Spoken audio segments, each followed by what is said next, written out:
في مارس سنة 2011 جرس الباب بيرن. تتفاجئ النجمة الجميلة اللي كان عمرها حوالي 80 سنة بمندوب من شركة البريد الدولي السريع بيسلمها طرد جاي لها من أمريكا، حاجة كده ملفوفة لفة محترمة وزنها تقيل، وأي حد مكانها هيبقى مستعجل يعرف إيه اللي جوه اللفة دي. وقبل ما تفتح الطرد الغامض وتكتشف إيه اللي فيه، يرن جرس التليفون.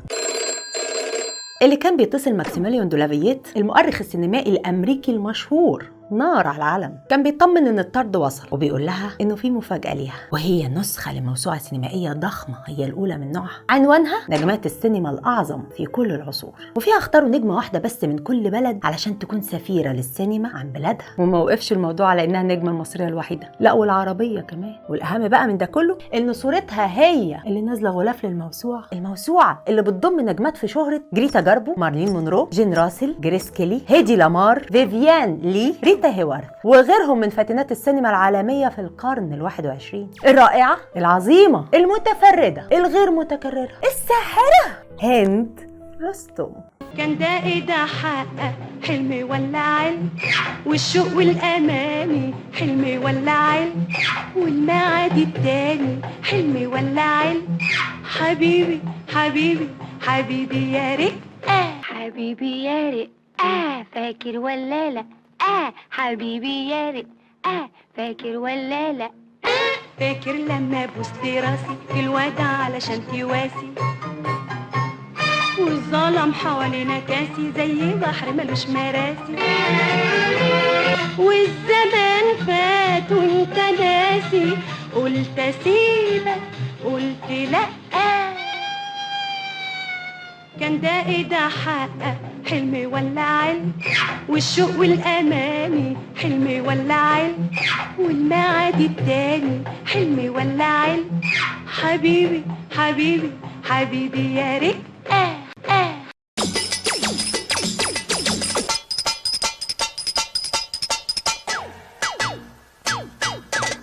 هند كانت زعلانة على حال الفن في مصر، انتوا واخدين بالكم؟ بتقول الكلام ده وقتها. هي كانت شايفة ان الممثل طول ما هو عايش بيفضل ياخد على دماغه وما بيتكرمش ابدا، ولا حتى يتحمد مجهوده، ولا يتقدر رسالته جوه بلده الا لما يموت. ليه بقى؟ لانه لما راح المقبرة بقى عليه سكرة. كانت دايما حاسة ان رصيدها الفني ما خدش حقه من التقدير، بس الصدمة الكبيرة جت في لقب نجمة الاغراء. كانت شايفة ان اللقب ده زي شتيمة او تهمة، وتقدر تقول انها مرارتها انفعت لما اعلنت جريدة المصور عن لقب سيدة الشاشة العربية لفاتن حمامة، واختيارها كأفضل ممثلة في القرن. وده ما ضايقش هند بس، ده كله انفعت مرارته. خد عندك ماجدة وهند رستم وسناء جميل ومريم فخر الدين، دي بقى كانت بتطلع على الملأ كده في البرامج وتقول وش هي سيدة الشاشة العربية واحنا خدامات الشاشة. دي شكلها فلاح، هاتيها كده فرد قلبي، دي تعرف تعمل انج. حكايه لقب سيدة الشاشة ده سبب في ان هند كانت عايزة تسيب البلد وتهاجر، ونزل منشط على لسانها في مجلة الجيل واعلنتها صريحة كده: لولا ظروفي الصحية كنت هاجرت من مصر بسبب فاتن حمامة. الست كانت بتمثل ومميزة جدا، وفرضت التميز ده على كل ادوارها، ومثلت مصر في الخارج، وفي الاخر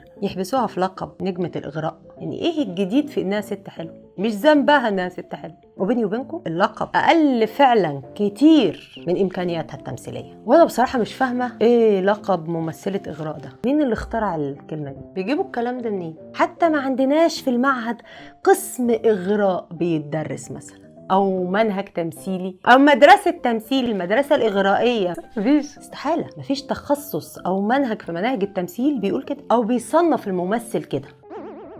طب لو في حاجة زي كده تتكتب ازاي دي في الكارنيه؟ انت ترضى؟ دي سوريا شباب، انت ترضي سيدتي الفاضلة ايتها الفنانة تكتبي في الكارنيه ممثلة خريجة قسم اغراء؟ ده طبعا قسم مش هيبقى فيه ولاد كمان. طينتوها قوي. في ناس بتخترع لنا اختراعات. تتكتب ازاي دي بقى في البطاقة؟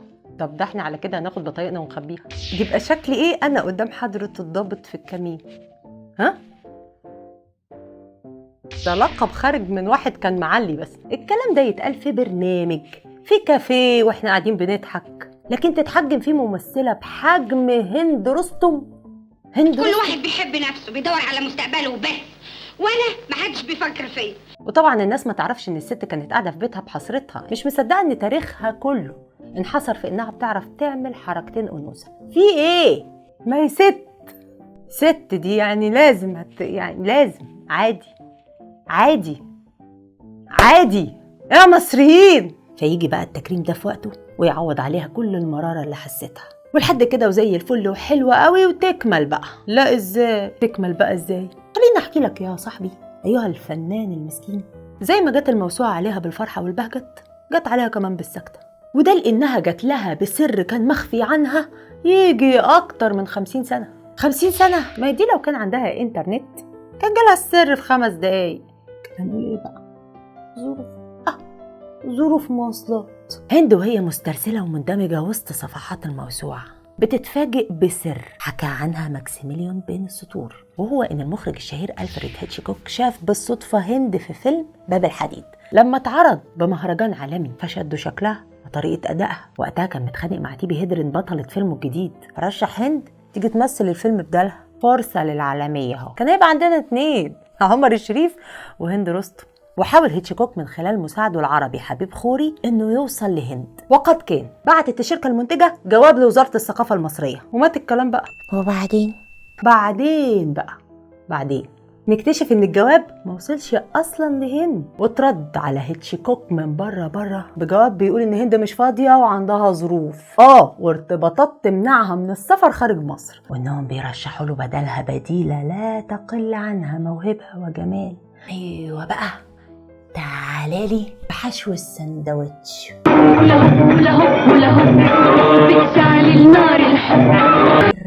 لنت يا عبد الحميد. وطبعا هيتشكوك مش بتاع رنجة، بيهزرش معانا. هو بعت عايز واحدة محددة، جاوب لها نادية خد سوسو ده هناك عندها. يا صديقي هيتشكوك ده اللي انت ما تعرفوش بيعمل افلام جريمة، تخصص ادب السكينة فين، بنحب نخرطق الزبون.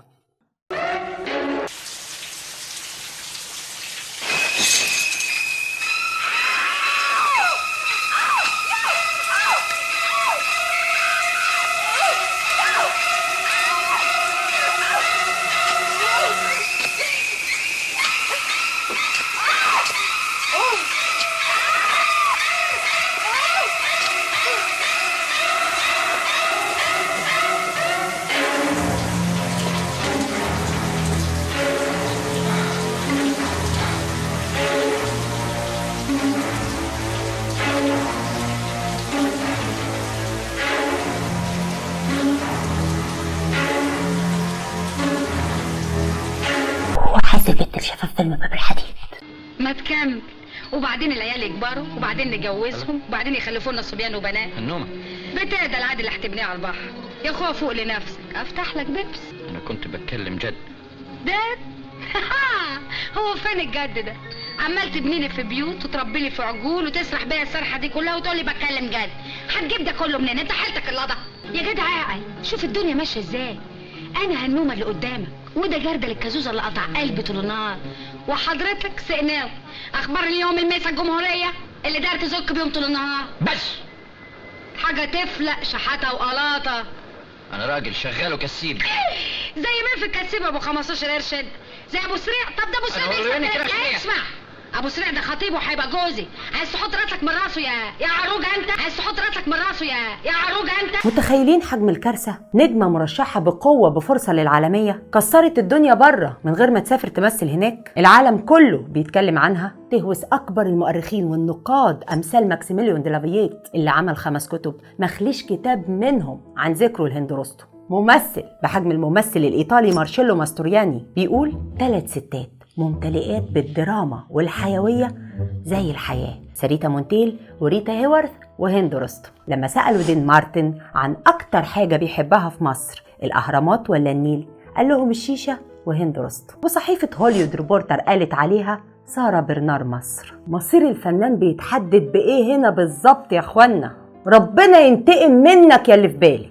كفاك كتك الوجع في بطنك، والله اديله بوكس هكسر له دماغه ده. انا هوريك يا سنكوح انت. سنة 1990 لما احتفلت جامعة كاليفورنيا بأفلام يوسف شاهين، وقتها كتبت جريدة هوليود ريبورتر عن فيلم باب الحديد، واللي اعتبرته جوهرة العصر الذهبي للسينما المصرية، وحطت بطلته هند رستم راس براس مع نجمة هوليود أنا مياني، وكتبت الأداء المميز لهند دون عناء أو تكلف، وببساطة الممثلة الواثقة في قدراتها والموهوبة بلا حدود جعل دورها في هذا الفيلم والذي يعتمد كثيرا على الأداء الجسدي المثير وأداء خاص بالعينين، واحدا من أهم الأدوار التي تؤديها ممثلة عالية المقدرة الفنية. هيتشكوك كان مرتبط قوي بوالدته، وكان ليها صورة وحيدة مطبوعة في خياله. وطبعا بعد ما شاف فيلم باب الحديد منطقي جدا انه يسرش على الممثلة اللي عجبته، ومن طريقة لبسها ومسكتها لشنطتها شاف فيها صورة لوالدته، وهو الشكل المناسب للمرأة الإنجليزية.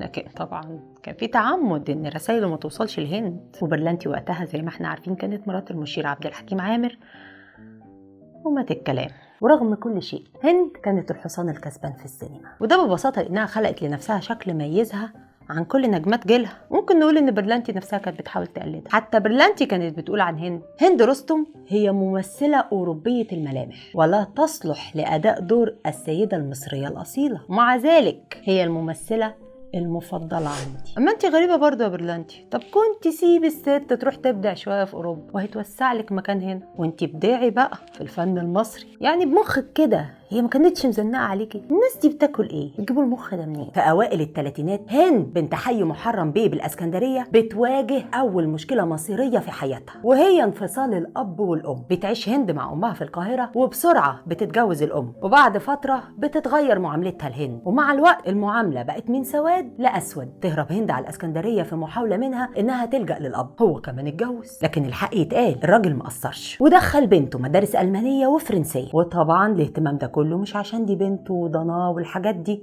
الجو ده كان عنده هدف أنبل بكتير، كان عايز يغيظ أمها. وفي مدرسة ساندي بول بتتعلم هند التفكير السليم والتحرر من قيود العادات البالية، لكن ما استمرش الحال على كده، واضطر الأب يخرجها من المدرسة، وبدأت مرات الأب في مضايقة هند وتعذيبها، وما تحملتش العيشة مع مرات أبوها، فهربت مرة تانية على أمها في القاهرة. هند بعقلها اللي سابق سنها تفكر تعتمد على نفسها ومن اللي هي فيه تفكها، وأول خطوة هي البحث عن عمل علشان تقدر تعيش. هند كان ليها صديقة بتتردد على استوديوهات التصوير السينمائي، وعرضت عليها تروح معاها يمكن تعجبهم وتشتغل، وفعلا تعجبهم هند ويمشوا صاحبتها اللي جابتها تستاهل قطع رقبتها عشان هي اللي ودتها. يا صاحبي المفروض تبقى فنان صغير منفسن كده وجميل، تروح الكاستنج لوحدك دكاكيني وما تقولش لحد حاجه، واحنا من مكاننا بنوجه تحيه لصاحبتها اللي جابتها. هند اللي عندها 15 سنه بتظهر في الافلام بجوار الكومبارس وتأدي بعض الادوار الصغيره، وفي فيلم غزل البنات تركب الحصان ورا ليلى مراد. تتمخطري وتميل يا خير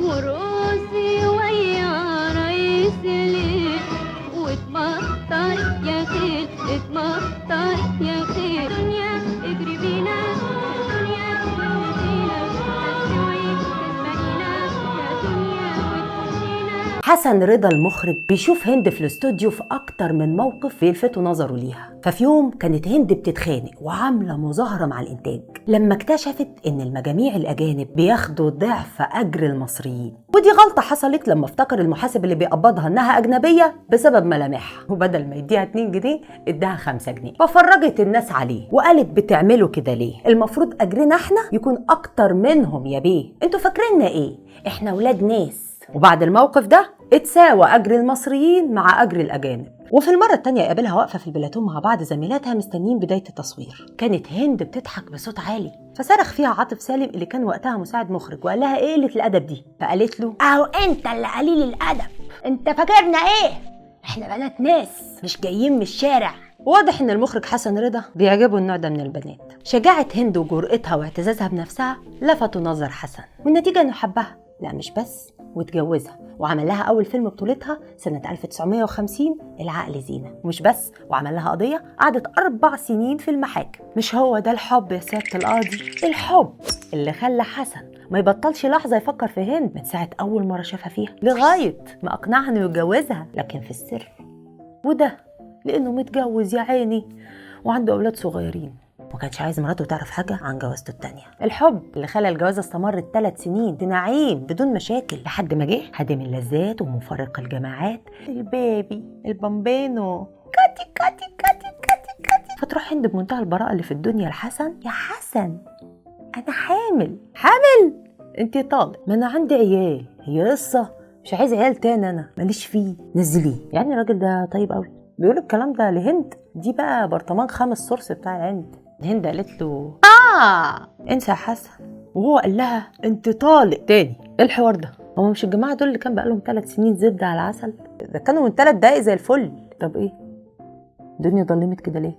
لما ولدت هند بنتها لقت المحاكم فاتحه لها الابواب، ولمده 4 سنين تروح هند للقاضي بكل شموخ وعزه وكبرياء علشان تاخد حكم النسب. البيت كل مره بيعتذر لهم وما بيحضرش الجلسه، لغايه ما في يوم فاض بيها ووقفت تصرخ وتعيط قدام القاضي اللي رأف بحالها وحكم بنسب البنت لابوها حسن، وخلصت الحكايه. ورغم اللي فات والذكريات ربت هند بسنت على حب ابوها واحترامه، والاخر يوم علاقه هند كويسه جدا بحسن، ما هم اتطلقوا بقى. في يوم زارت هند المخرج حسن الإمام في مكتبه ومعاها جواب توصية من حسن رمزي المنتج بيرشحها لدور البطلة التانية في فيلم كان بيعمله حسن الإمام اسمه الملاك الظالم. ولقت بالصدفة عنده زهرة العلا وفهمت من كلامهم إنها خدت الدور فعلا. انكسفت هند وخدت بعضها ومشيت، بس حسن الإمام بيلمحها وهي ماشية وبينده عليها ويسألها هي كانت جاية ليه، فقالت له كان معايا جواب لحضرتك من الأستاذ حسن رمزي بس خلاص ملوش لازمة.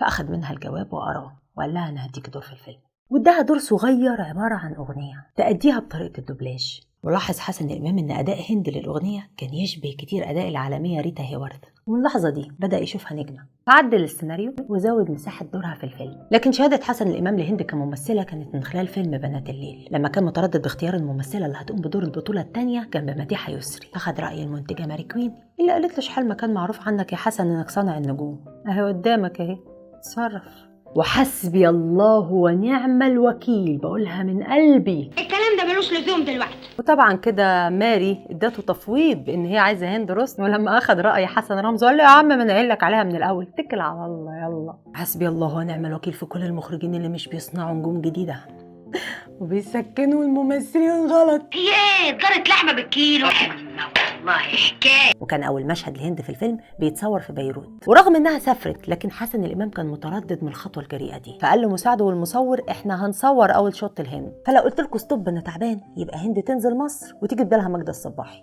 ولو كملت التصوير عادي يبقى هند مستمره معانا. وطبعا هند ادت المشهد بابهار بعد ما اتسرب لها نيه حسن الامام، واتكتبت شهاده نجاحها مع افضل مخرج قدمها للسينما في احلى ادوارها، بدايه من الجسد اول بطوله حقيقيه لهند واللي ماخوذه عن قصه غادة الكماليه، مرورا بامراه على هامش وشفيقه القبطيه والراهبه وغيرها. ولان حسن الامام هو المخرج اللي تقريبا اخرج لها 2 افلامها، وكعادتنا في بلادنا الفرعونيه القديمه يرن جرس باب الشائعات، قدم لها اعظم ادوارها وخلى منها نجمه ما بتشتغلش الا معاه. كل ده كفيل يكون سبب لخراب بيت حسن الامام، وكان على وشك يطلق زوجته نعيمه. وهنا تظهر جرأة هند وشجاعتها المعروفه، وفي نص الليل تروح لمرات حسن الامام وتخبط على باب بيتها وتقول لها يا مدام ولاد الحرام بيقولوا انها اتجوزت جوزك، واقسم لك بالله ان ده ما حصلش، وانا بريئه من كل الاشاعات المغرضه. وانقذت حسن الامام من الطلاق. الاشاعات اللي كانت بتلاحق هند دايما كان معروف عن تحية كاريوكا انها بتغير من هند موت، وكانت بتحاربها طول الوقت. تحية لما كانت تسمع ان هند مترشحه معاها في عمل فني على طول تقوم ممشيها منه، زي اللي حصل في فيلم الفتوة. المخرج والمنتج بعد ما مضوا عقد دور في الفيلم مع هند اصرت تحية كاريوكا على انها تمشي، وقالت بالنص يعني هي في الفيلم، وتسببت في احراج فظيع للمخرج والمنتج مع هند. وفي مره اختار فريد الأطرش هند معاه في دور في فيلم انت حبيبي، فخرجت كاريوكا للصحافه وقالت هو كده فريد يحب يشغل معاه الخدامات. اخرسك وجع في قفاكي. يسكت فريد؟ طبعا فريد ما سكتش، بهدل كاريوكا واجبرها على الاعتذار. الحرب دي كلها سببها اشاعه مغرضه بتقول ان هند كانت على علاقه بعبد المنعم الخادم جوز تحية كاريوكا وقتها. الفيلم اللي في السيما ده اسمه ايه يا علول؟ سمارة. كانت هنيلة ضحك عليها الواد الضابط المباحث لغاية ما وداها في داهية. بلانيلة.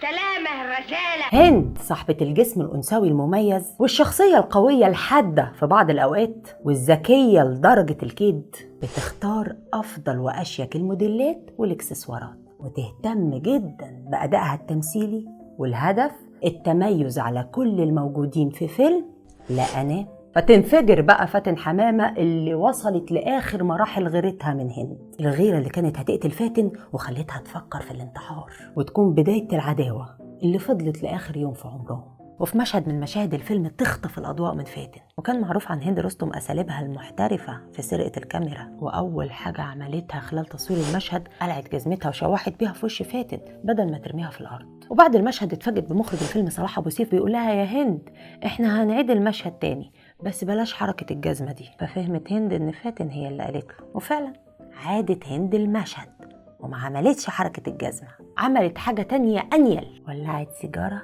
بطريقة مغرية وخدت نفس ونفخت الدخان في وش فاتن. وبعد ما خلص المشهد وبسرعة قبل ما يلحق يقول لها يا هند هنعيد تاني، قامت سايبة اللوكيشن وماشية، وبعتت لصلاح أبو سيف وقالت له: عندك مشهدين، واحد بالسيجارة والتاني بالجزمة، اختار اللي يعجبك فيهم. وده كان إعلان صريح من هند برفض إعادة المشهد مرة تالتة. وفي المونتاج اضطر عمنا صلاح يقطع بين المشهدين وياخد أحسن اللقطات فيهم. عانت هند رستم من تصرفات إسماعيل ياسين معاها بداية من أول فيلم وقفت فيه قدامه ككومبارس. فيلم الستات ما يعرفوش يكذبوا، لا مش البرنامج، فيلم أهو. وقتها في المشهد ارتجلت هند إفيه ضحكة لما ضحكت قدامه. الضحكة دي طبعا مالك الكوميديا إسماعيل ياسين، ما ينفعش حتة بنت كومبارس تيجي تعلم في المشهد عليه، لا وتضحك في المشهد بطريقة معينة فتاكل منه الجو.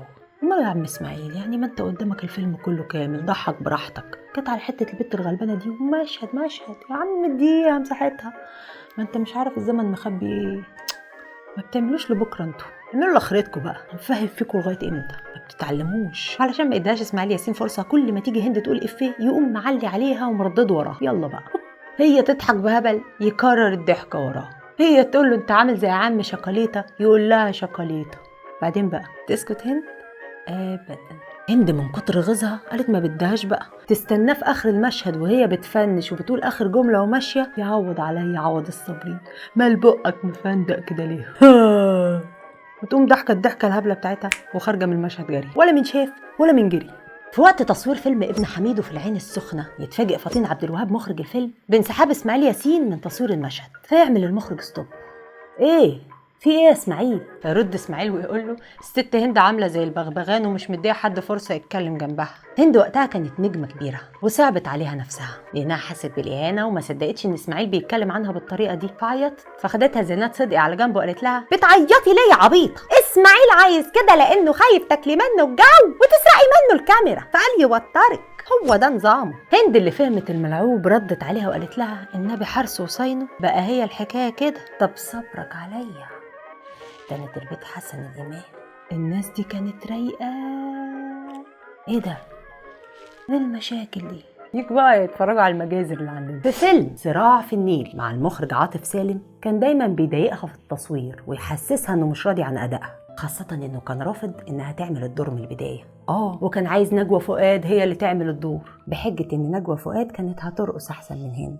لكن المنتج جمال الليثي الله يبارك له أصر على هند وفرضها عليه. وفي مشهد موت نرجس اعترضت هند على مشهد الموت اللي كان مكون من شوطين، الأول ضربها بالبلطة على دماغها والتاني سقوطها في النيل. وبالعافية بعد ما أقنعوها إن الخبطة هتتعمل بحرفية ومش هيكون فيها خطورة عليها، وافقت تصور شوط نزول البلطة على راسها، لكنها مش هتصور بنفسها السقوط في المية لأنها كانت حاسة إنها هتغرق. فاضطر عاطف سالم يجيب دوبليرة تنزل مكانها المية اسمها سوسن. والدتها قالت للمخرج إنها سباحة ماهرة، وبعد ما وقعت في المية ما ظهرتش والكل اترعب. ولولا ان حسن حامد بطل السباحة كان من ضمن المشاركين في الفيلم واللي نط بسرعة في المية في محاولة لإنقاذها، وفي أول غطسة ما لقاهاش فيرجع يغطس مرة كمان ويرجع المرة دي بيها بعد ما لقط آخر طرف من شعرها وانكتب لها عمر جديد. وهفاجئك كان كل أجر سوسن على المشهد اللي كان هيقضي على حياتها 2 جنيه. هند كان عندها مواقف شجاعة ومتمردة كتير في حياتها، لدرجة إن حسن الإمام أكتر مخرج اشتغلت معاه قال عنها: دي مش هند رستم، دي عند رستم. ومع أحد العاملين بالوسط الفني شخص بدون ذكر أسماء، محمد زكي، لما كان بيستخف دمه وحاول يتحرش بيها. الموقف ده حصل في مبنى نقابة المهن التمثيلية، فتفت هند على وشه وخلعت الجزمة وضربته بيها. هند كانت استثنائية في كل حاجة. في فيلم الراهبة كان الدور أصلا لنادية لطفي، وحصل خلاف على الأجر، فحسن الإمام قال هاتولي هند. وكانت هند في الوقت ده متجوزة من الدكتور محمد فياض، وبدأت تركز شوية في اختياراتها الفنية وتكون دقيقة أكتر من قبل كده. وهنا بترفض دور فردوس في أبي فوق الشجرة، رغم إن عبد الحليم حافظ كان مصر عليها، لكن هي كان رأيها إن الدور مش هيضيف لها حاجة، وقالت إيه الدور اللي فيه 39 بوسة ده؟ وطبعا عبد الحليم قفل منها خالص، مفيش هند رستم تاني، وقام جايب بدالها حبيبته نادية لطفي، وجانا الهوا جانا، وتتبدل الادوار، هند تعمل الراهبة بدل نادية لطفي، ونادية تاخد دورها في ابي فوق الشجر. عدالة.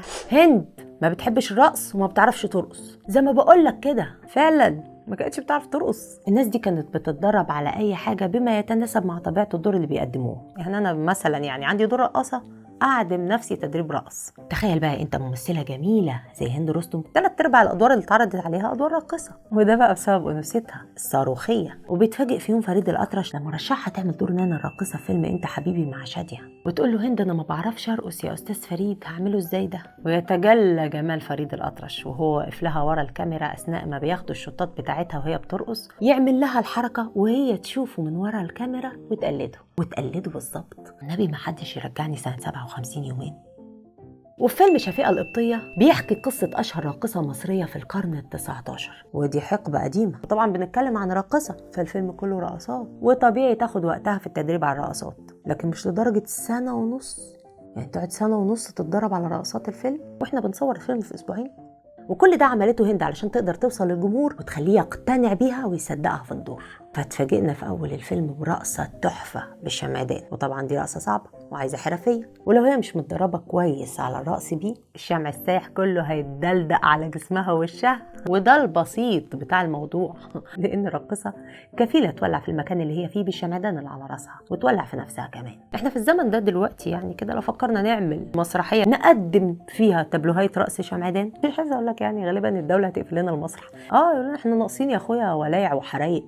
جمال يا بيه الله عليك، مالي سحت ليه يا لنجلي، هو انت دمينك قشطة ولا ايه ولا ايه؟ يا كيكي كيكي كيكو كيكي كيكي كيكو يا كيكي كيكو كيكي كيكي كيكو يا كيكي كيكو بحبك يا لالي يا ليل يا ليل يا لالي يا عيني يا لالي يا ليلي.